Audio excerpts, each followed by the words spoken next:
व येथे जमलेल्या सर्व बालमित्रांनो व ग्रामस्थ यांना माझा नमस्कार. माझे नाव माऊली अशोक भोईज. आज 15 ऑगस्ट आपल्या भारताचा स्वातंत्र्य दिन आहे. या निमित्त प्रथम पुन्हा सर्वांना भारतीय स्वातंत्र्य दिनाच्या हार्दिक हार्दिक शुभेच्छा. 15 ऑगस्ट 1947 रोजी इंग्रजांच्या गुलामीतून मुक्त आपला भारत देश इंग्रजांच्या गुलामीतून मुक्त झाला. आपल्या देशाला स्वातंत्र्य मिळवून देण्यासाठी अनेक स्वातंत्र्य सैनिकांनी बलिदान दिले. हा दिवस आपल्या सर्व स्वातंत्र्य सैनिकांची आठवण करून देतो आणि आपल्या मनात देशभक्ती वाढवतो. 15 ऑगस्ट हा एक राष्ट्रीय सण आहे. 15 ऑगस्ट हा एक राष्ट्रीय सण आहे.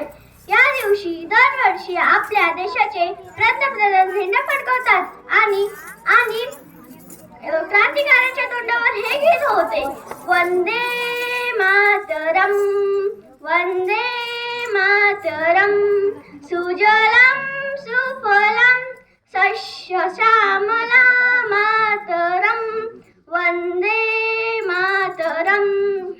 असे शब्द कानावर पडले की आपोआप आपण भारतीय असल्याचा अभिमान वाटू लागतो. या सर्व शूरवीरांना वंदन करून मी माझ्या भाषणाला पूर्ण विराम देते. जय हिंद, जय महाराष्ट्र. धन्यवाद.